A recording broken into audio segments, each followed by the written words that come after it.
Spook Handy. Hey, it's great to be here on the rew-who show with a special guest of Marlo. Good. Marlo, great to see Marlo West. And Steel Notes magazine he's representing. All right. Yeah. And it was an honor to be here. And we want to thank Shirley. Shirley. We want to thank Shirley. Yeah. Absolutely. Thanks, Shirley. We know the sound text, one of the things I heard one story about Pete Seeger once was a friend of mine, the first time he met me, Pete said, talk to my friend Rick Polari, who's 15 years old. And he said, I want to introduce you to the most important person in the whole entire movement. And he brought him down into the basement and brought him to the janitor's room and introduced him to the janitor. And he said, because the people who were doing the ground floor work, the people who were setting up the systems are indispensable. We can't do it without those people. So, we have to recognize that and remember that. Yeah, but that's why he was Pete Seeger. There's lots of reasons why. Yeah. Well, I saw an interview that you do. I watched on YouTube. I saw some of the interviews you did with David Amram. There was a brilliant 15-minute piece there about Days and a few others. Thanks. Yeah. They're spectacular. Absolutely spectacular. I agree. Yeah. And I hear you are just as spectacular. So can you sing a song for us? Well, I'll start off. Yeah, I'm going to sing part of the song. Here's a song, and this says a little bit about Pete Seeger. He learned this from Woody Guthrie. He changed one line, and this just says so much about Pete. Where Woody would say, "Listen to those steel rails." I'm telling you, listen to those steel rails. And Pete would say, "Can't you hear those steel rails?" He would ask me, "Did you hear it?" Instead of telling me. This is the Hobo's Lullaby.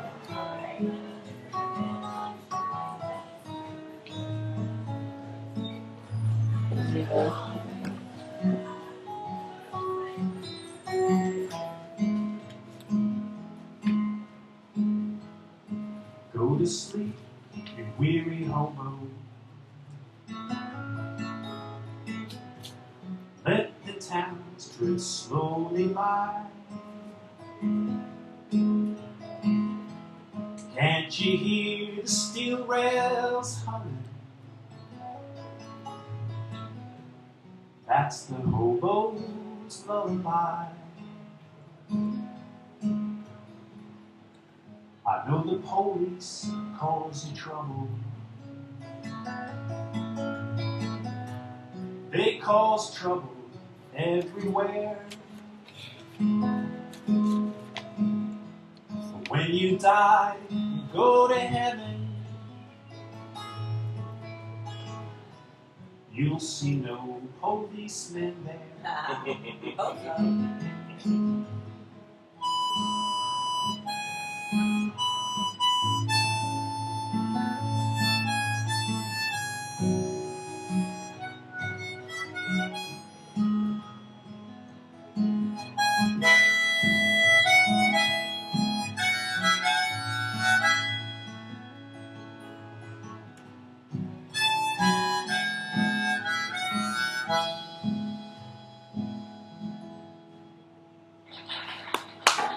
Spook.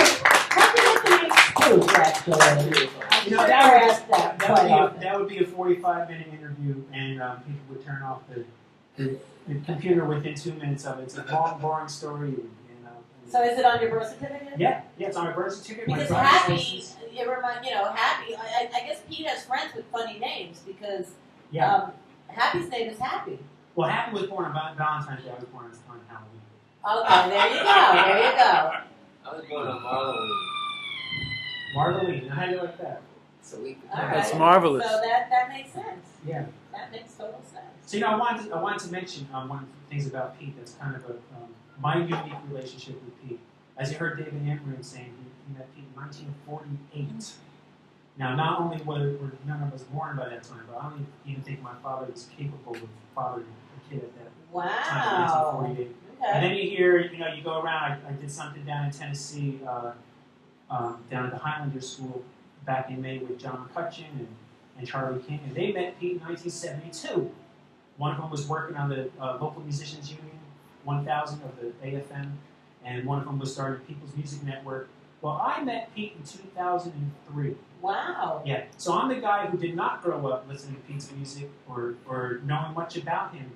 And At all? Really? Not that like much. when you started hearing the music, did you realize you knew the songs? Well, you know, I did know a little bit about Peter, Paul, and Mary. And of course, Peter is Peter Yarrow, not Pete Seeger. Right. But I didn't know that, and I saw that some of the songs were copyrighted Pete Seeger. Right. And thought that that was one of the Peter, Paul, and Mary. I think a lot of people think that. Yeah. Now, of course, I figured that out over the years, but I still didn't know very much about Pete. When I met him, he invited me up to play at a festival up in New York because he heard one of my songs that ended up in his repertoire. And the very first thing he said to me, you know, he used to be 6'3", and at this point he's 84 years old. He's 6'2". I'm 6 feet tall, and I went up to him. I extended my hand. I said, "Hi, I'm Spook Handy," because he knew it was coming up, and we would expect that he would shake my hand. But instead, he put his hands in his pockets. He stooped over about 2 inches and looked me deep into the eye. And he said, "Do you know what Founder's disease is?" Founder's disease. Now, it just so happens that I did know what that was. How did you know? Well, I learned it in Boy Scouts. But I said, "Pete, you tell me." And Pete said, "Founder's disease is when the same people who founded an organization 30 years ago are still running it today." And then he turned around and walked away. And that was my introduction to Pete Seeger. So what is Founder's disease? Well, Founder's disease is, as you know, literally what he just said was the same people who started an organization 30 years ago are running it today. Now, what that actually means is, and this is what I learned as the years went by, and why this introduction made so much sense, is that Pete was very concerned that older people, especially established people with money and power, are not making room for younger people. Okay? It sounds like today. Okay, people, seasoned musicians, the musicians who have made it, you know, made a career of things, are not sharing the stage with less seasoned musicians. Sounds like today. And the thing that got me the most was, because at that point I was neither rich and still not, you know, was he told me, and he probably told hundreds of other younger musicians, he said, learn the old songs. Learn them in many different ways that they were sung by different groups of people. And change the words to keep them up to date. Write new verses about the issues of today, and write new songs that everybody can sing to. Yeah, he does that sing-along thing. I love it. It's powerful because a lot of people know Pete as an activist. And I think part of the genius of Pete Seeger is that, yes, he was an activist, but this was something that could not be helped. What he really was a humanitarian. Absolutely. He was a lover of life, he was a lover of nature, he was a lover of diversity and culture. And he found music as a tool. And he thought that one of the most important things to do is you know, we talk about the folk music revival, and Pete was at the center of that. I mean, I just keep learning more and more things all the time. Steel drums. People in America would not know what steel drums were about unless Pete had written a book about how to make your own steel drums. Unless you went on a vacation to Barbados or something, then you would know. But that was well after. But what do you mean? He brought them there? No. But what I'm saying is that Pete was very instrumental in bringing out different kinds of instruments. Yes. But he was just like groundbreaking in so many ways. Just like you said, he's a humanitarian, and he kind of magnets. He's a magnet for certain types of people, so his thing could grow because there are like-minded people. We just need to find them and make them public because we're not heard enough. I feel like you said, the wealthier, those certain ones don't include the ones that believe like this enough. Well, yes, and in addition to that is that a big part of Pete's genius was that he could see all the gems scattered around us. So yes, there are like-minded people. How do we empower these That's people? what I mean. Yeah. What do you think, Spook? How do you do it? How do we do it? Well, you know, 3 things I came up with from observation, and actually I think you're doing a pretty good job yourself. Thank you. I really do. I can't believe she does this every week. I can't believe it either. And she's got all these people all the time, and it's very interesting. I mean, actually, to tell you the truth, I don't know who Seeger is. Well, you know. So I'm learning something, but I'm not contributing or nothing, and I'm just learning something. And when you check out the songs by Pete Seeger, you are going to be amazed that he wrote that. Oh my gosh! Yeah. And here's and have you heard Bruce Springsteen? It's like folklore or something, right? Well, Pete Seeger was like you know. Have you heard of Peter, Paul, and Mary? Oh yeah. Yeah, and a lot of the songs that Peter, Paul, and Mary did were Pete Seeger's songs. He was a generation ahead of him. Oh, and Springsteen. Pete passed in January The 2014. Seeger sessions. So, Spook, Yes, have you ever been up to WKCR and been on the Hobo's Lullaby Show? I have not. You know Where about is the show? I don't. WKCR is the Columbia University radio station, and every week on Saturday afternoon they have a show called Hobo's Lullaby, and it's dedicated to the music of Woody and Pete and Well, I'll be Happy and all those people. And I'm sure they'd be glad to hear from you. Oh, I'd love to. You know, my friend Emily's with me today, and we parked the car. We stopped over earlier and went to the East Village.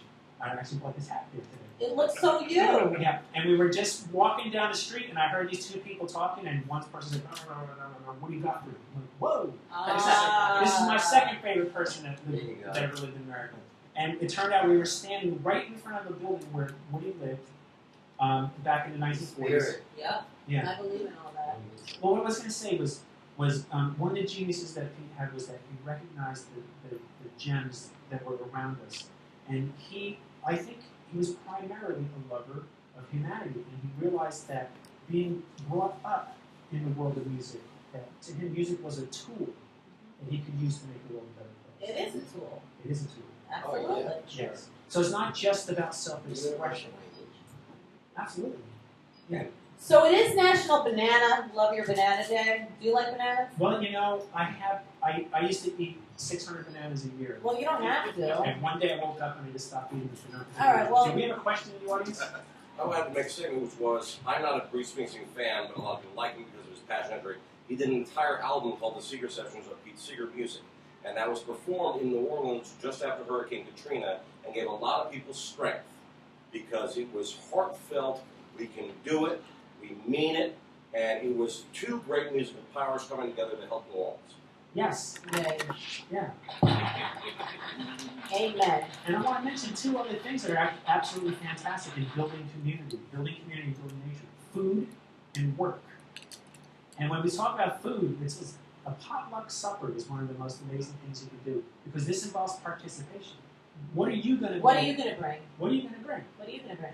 Well, you know, I try to follow the example of Pete. I'm not doing such a great job. But when we would go to Beacon, New York, Yeah. 65 miles north of here, right on the Hudson River, every first Friday of the month at the Beacon Salute Club is the monthly meeting. 6:30 potluck, 7:30 a business general meeting for an hour, only 60 minutes, and at 8:30 till midnight or so, a circle of song. Everybody gets to sing one song or lead a song or. Sounds like our show. We always celebrate the food of the day, and everybody gets to sing one song. Look at that. We are like people. Well, listen to this. Yeah. And this, I think, is profound. The best dish, all the time, always, was Pete's salad. Now, let's put this in perspective. How many times did Pete actually make that salad? I don't know. But Pete's salad became an important part of the potluck supper. And it was always brought in this beautiful... Toshi made it? It could have been Toshi. It could have been his daughter Tina. It could have been his friends who were coming to his house to visit him all the time. It could have been vegetables coming from his garden. It could have been vegetables coming from his friend's garden. Or if it wasn't in season, it could be stuff we bought at the store. Right. But it was always the most delicious, the most nutritious, and my favorite dish. And it was in a salad bowl about this big that Pete carved out himself. To take it one step further is that it was, my understanding is that it was not his idea to take this chunk of wood and carve it into a salad bowl. Somebody else's idea. And this is part of his genius. And he could figure things out on his own, but he could also hear the great ideas that everybody else had. So one of the ways that we empower the community, what you're doing, is you get the people out there who have ideas, you talk with them, you bring them out into the public, and somewhere, some of these ideas are going to resonate, and people are going to grab onto them and going to start moving further and further. Well, we hope so. We celebrate the good in the world. And even though you don't want a banana, maybe you'll have one of these later, but we need a skeleton from your closet. We like to celebrate all the parts of people. Yeah, the good, the bad, and the ugly. So, like, come on, Spook. You must have done something naughty in your life. Well, I was a newspaper boy when I was a little kid. And one day, and this is back when you walked from house to house because everybody got the newspaper. It would take too long to write. You didn't read it online. No. And one time I folded up the newspaper, this before they put it in plastic bags, and I threw the paper up on the porch and went right through somebody's storm window, broke the glass, hit the inside door, the wooden door and landed in between the glass storm door and the wood door. So what happened? Well, I ran away. Good for you. Good for you. But I do have to tell you that 45 minutes later I told my father about it and everything got straightened out. So we are on time. I just want to make my thank yous, and then will you play us out? And Sure. do you have a website? Is there any shows coming up? Yeah, absolutely. Well, my website is spookhandy.com. That's SPOOKHANDY.com. And I'll be playing with the Spook Handy Band. This is at our, what do they call this? The keynote concert of the summer in Paramus, New Jersey. Great. On September 7th, we're doing a 90-minute tribute to Pete Seeger. Good for you. Good for you. Wow. I just have to thank everyone for today. I have to thank Marlo and Steel Notes Magazine and T.C. Costello and Aquadora and Gash and David Kramer and Spook Handy. Thank you so much. Bicycle Joe, Caroline Stewart and Hoop, thank you so much for making our show work. Otto Shrunken Head, we're back every Wednesday. We'll see you in September. And now Spook is going to play us. We're so lucky. Thank you so much, everyone. Mwah. The mic stay on when I go to that picture, right?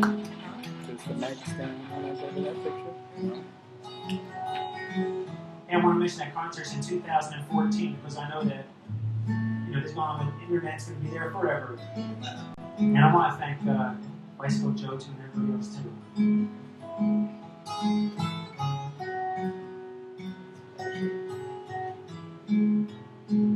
Don't you know it's darkest before the dawn? It's this thought keeps me moving on. If we could hear these early mornings, these early mornings, the time is now. The time is now. Quite early morning. Like early morning. If we could hear, these early mornings, the time is now. The time is now. Early morning. It's early morning. Some say that humankind won't long endure, but what makes them feel so doggone sure? I know that you who hear my singing can make those freedom bells go ringing. I know that you who hear my singing singing. Make those freedom bells go ringing. Can make those freedom bells go ringing. And so we keep on while we live until we have no more to give.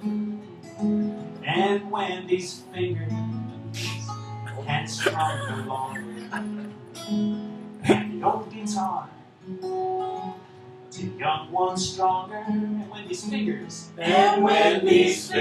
can strum no longer, and the old guitar to young ones stronger, Thank you. You can be playing. We'll see you next week. Don't you never mind the weather, get your butt in the boot, pull down the lever, boats, for worse off for better.